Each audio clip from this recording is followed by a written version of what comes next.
Daniel Adán es el nombre de nuestro invitado de hoy, activista de origen camerunés, especialista en inmigración y defensor de los derechos humanos. Actualmente en España es asesor en el gabinete de la ministra de Derechos Sociales.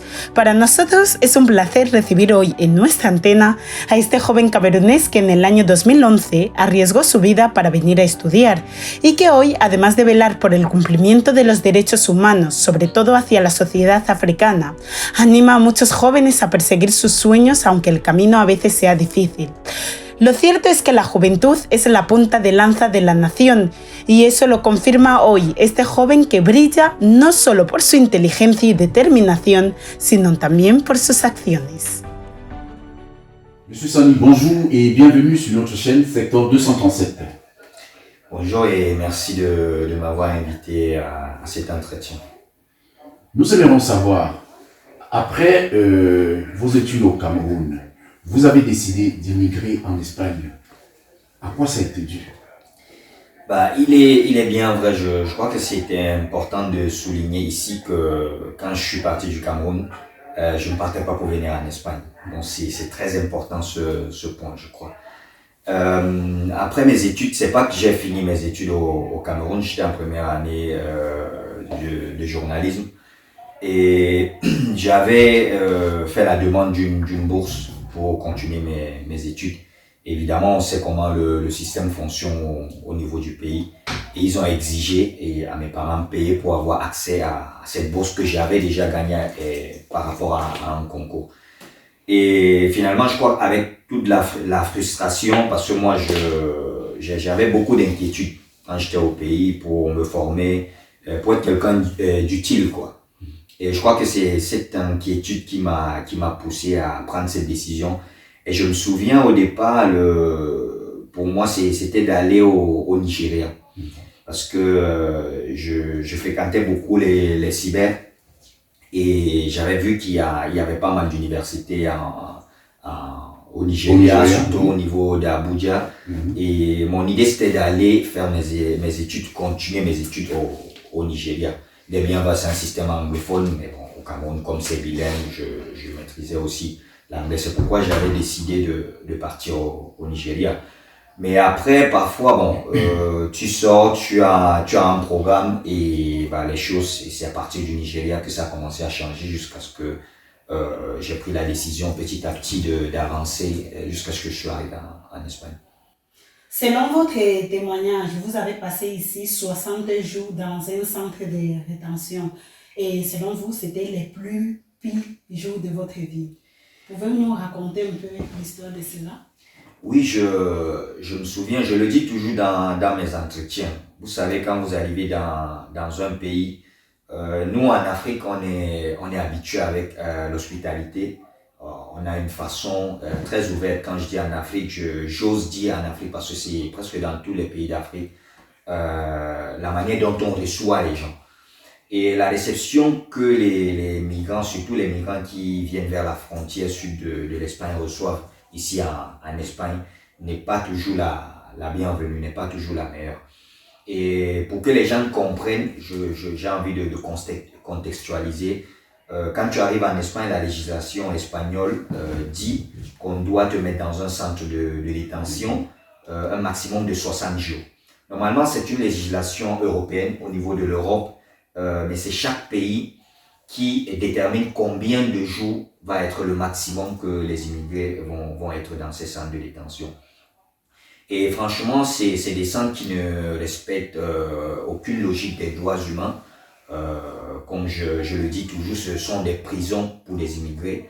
Et quand on regarde, même au niveau de la législation espagnole, quand on regarde au niveau de la loi, le fait d'entrer en Espagne, disons à travers la frontière sud, on peut considérer ça comme une faute administrative.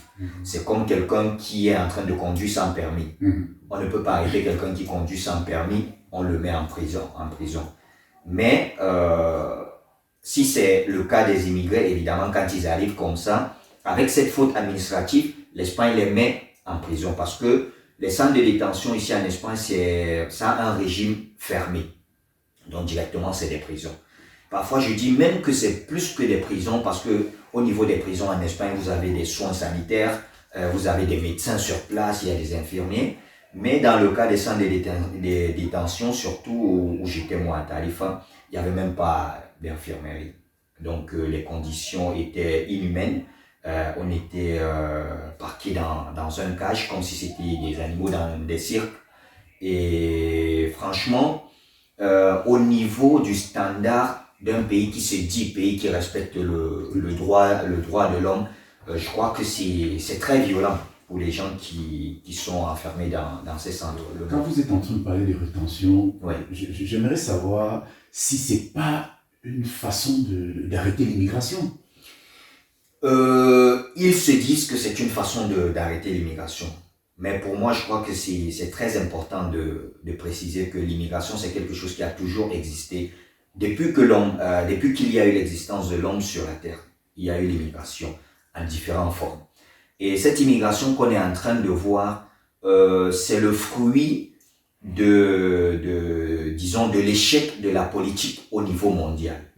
Et on est en train de voir que de plus en plus, il y a cette injustice qui caractérise notre planète entre le nord global et le sud global. Et plus que cette injustice continue, plus il y aura l'immigration. Ça, c'est une certitude. Et moi, je dis toujours que les centres de détention, les barrières barbelées, etc., ne peuvent pas freiner l'immigration. Jusqu'à ce qu'on mette des voies légales pour que les gens puissent immigrer, disons, en toute sécurité, tant que l'Europe n'a pas pensé à cela, l'immigration va continuer. Mais c'est au péril des vies des Africains, évidemment, parce que ce sont des Africains dans la majorité des cas. Mais ce qu'on demande toujours au niveau des organisations qui défendent les droits humains, c'est d'appliquer une politique migratoire dans laquelle, quand quelqu'un est dans son pays, il a envie d'aller faire les études, d'aller faire du tourisme, ou quoi que ce soit, comme le font les Européens et les Occidentaux d'ailleurs, qu'on puisse le permettre de demander un visa avec les conditions qu'on lui demande, et une fois qu'il demande le visa, qu'on lui donne ce visa-là pour pouvoir voyager.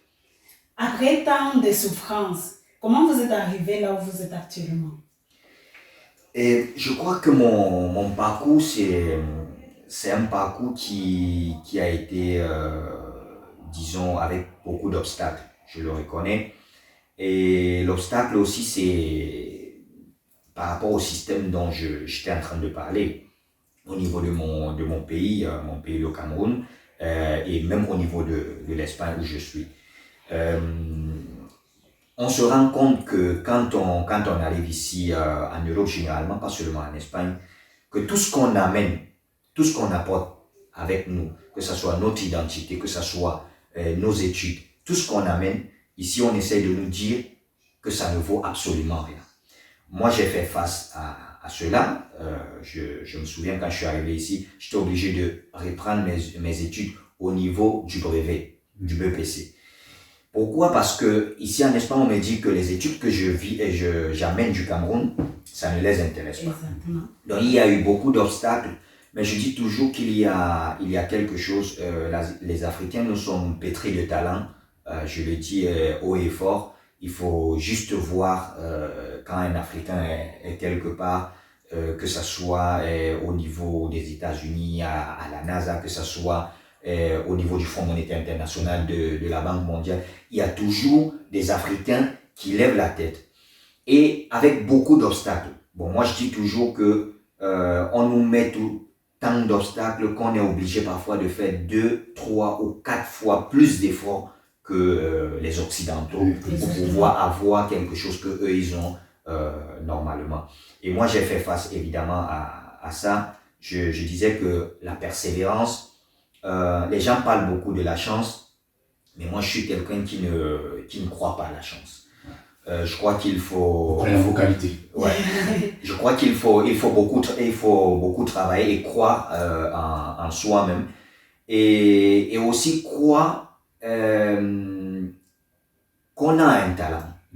Je dis toujours parce que nous, les Noirs en général, on a quelque chose que dès le plus bas âge, Et on comprend toujours que c'est les Blancs qui sont les meilleurs, même dans nos maisons.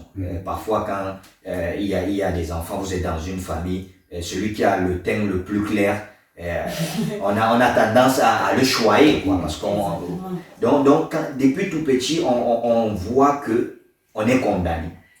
Et parfois, pour croire en soi, c'est très compliqué. Je crois que c'est le premier pas. Et une fois que tu crois en toi, les choses fluent.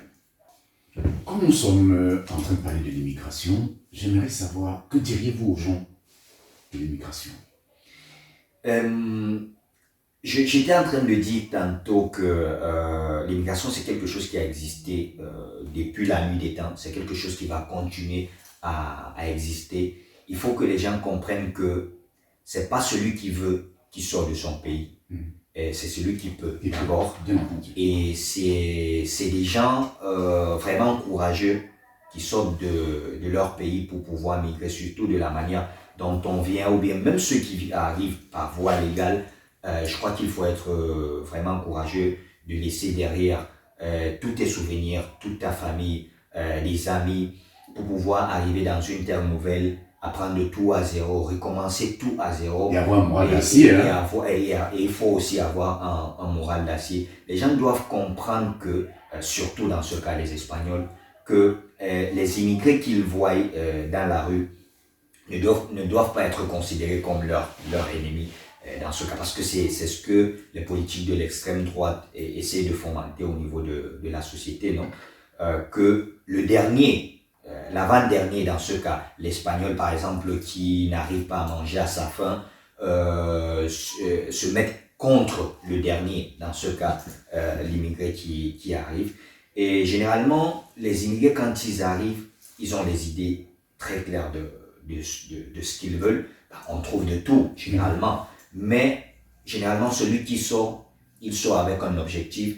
Et il faut que les Espagnols comprennent que les immigrés, évidemment, ce ne sont pas leurs ennemis, sinon que c'est des gens avec lesquels on peut conjuguer.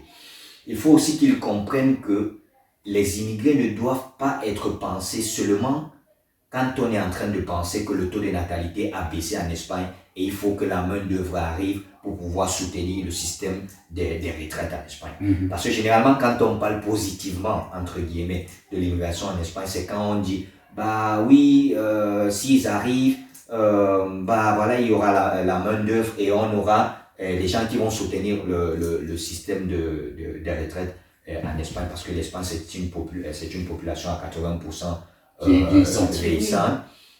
Et donc, ils ne doivent pas seulement penser aux immigrés du point de vue utilitariste ou matérialiste. Ils doivent penser que les immigrés qui viennent, quelqu'un peut venir et il n'a pas envie de contribuer au niveau de l'économie de l'Espagne et il peut être ici. Après tout ce que vous avez vécu, tout ce que vous avez vu, pensez-vous que la jeunesse africaine a des opportunités ici en Espagne d'emploi?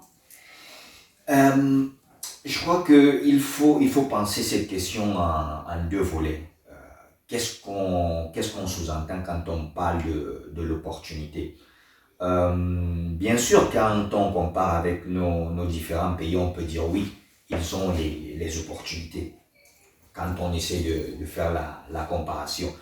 Mais ce qu'il faut comprendre, c'est que les Africains, on doit sortir de la façon de penser que ce n'est qu'ailleurs qu'on peut se développer.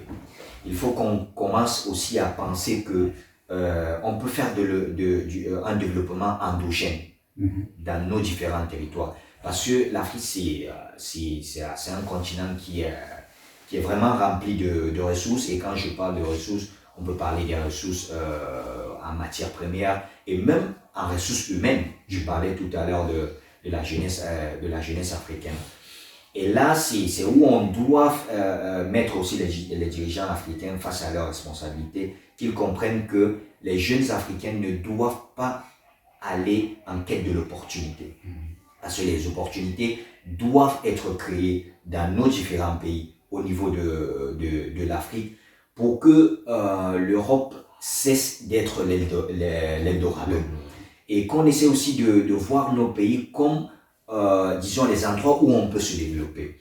Moi, je ne suis pas d'avis qu'on dise aux jeunes Africains de ne pas migrer. Parce que l'immigration ouvre l'esprit. Que ce soit en Afrique, que ce soit en Europe, que ce soit dans les Amériques. Je suis partisan qu'on puisse découvrir le monde. Mais le seul truc que je suis en train de dire, c'est il faut que nos dirigeants et les dirigeants européens, dans ce sens, puissent permettre qu'il y ait des voies légales et sûres pour que ces jeunes-là puissent le faire.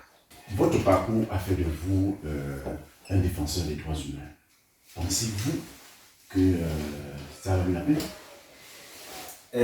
Si je vois tout ce que j'ai eu à accomplir depuis que je suis sorti du Cameroun, je ne suis plus la même personne du point de vue intellectuel, du point de vue de formation, je peux même dire du point de vue de l'homme que je suis aujourd'hui. Il y a eu beaucoup de changements et je crois que ça a mérité le coup. Ça a mérité le coup. J'ai connu pas mal de gens, j'ai fait pas mal de milieux où si on m'aurait dit que j'allais être dans ces milieux, et je continue à fréquenter des milieux où si je ferme les yeux, je regarde 4 ou 5 ans en arrière, il y a eu beaucoup de choses qui ont changé. Tellement de choses qui ont changé. Et je dis toujours que ça valut le coup.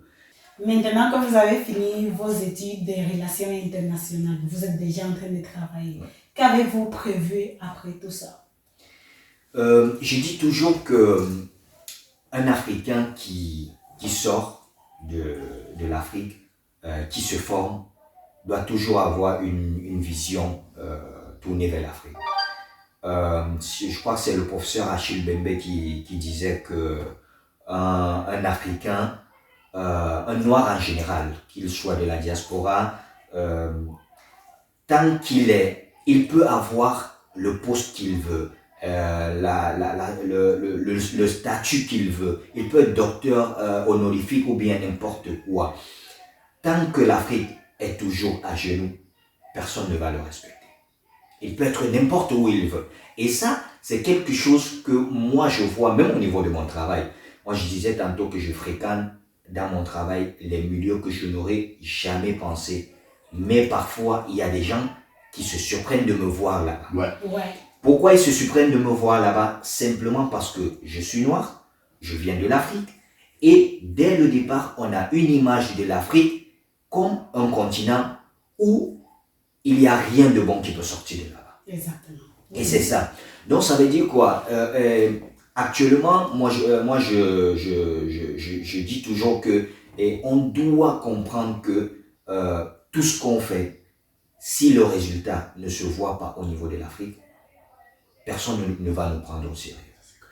Donc ma démarche actuellement, évidemment, c'est de tout ce que je suis en train de faire, avoir une vision tournée vers l'Afrique, parce que je crois que c'est en Afrique que va se jouer, disons, l'avenir du monde. Aujourd'hui, que vous êtes un exemple pour la jeunesse, quel conseil donnerez-vous à un jeune qui va immigrer? Vous dites un exemple, moi je ne sais pas si je suis un exemple ou pas, et quand on me demande toujours dans des entretiens de donner des conseils, je prends un peu du recul parce que il faut vraiment oser quoi pour donner des conseils aux gens.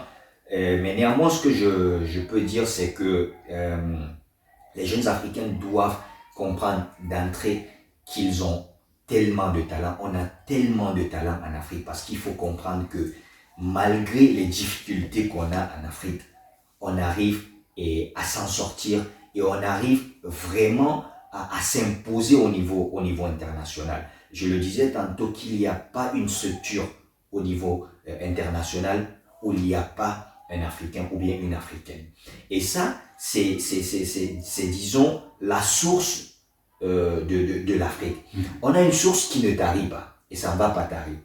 Pourquoi l'Europe tremble? j'ose utiliser ce mot. Pourquoi l'Europe tremble quand on parle de l'avenir de l'Afrique? Ils sont toujours en train de viser, disons, la manière dont les Africains sont en train d'accoucher. Les Africains ont beaucoup d'enfants et tout ça. Pourquoi ils font ça? Et pendant ce temps, en Europe, ils veulent fomenter la natalité.